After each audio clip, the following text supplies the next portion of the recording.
आइए मैडम जी, मोदी जी आए, मोदी जी बैठिए सर, बैठिए। अरे अरे कोई बात नहीं है भाई बहनों। या तो मेरे को लगता है भाई ये जानबूझ के कर रहे हैं, या तो ये हो चुके हैं दिमाग से खोखले, डिलीट कर दिया इन्होंने अपना दिमाग, क्योंकि मैं पता नहीं लग पाता ये क्या बनाते हैं।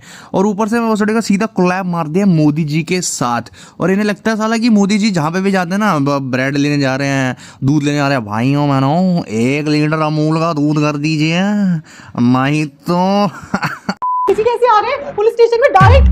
जरूर मुझे छुड़ाने आए होंगे। हाँ हाँ, जैसे दादाजी हैं ना मिलने के लिए, अभी गाल पे गीली पप्पी दे के सीधा गोद में बैठा देंगे, अरे मेरे लड़के ले खेल नींबू मिर्ची से।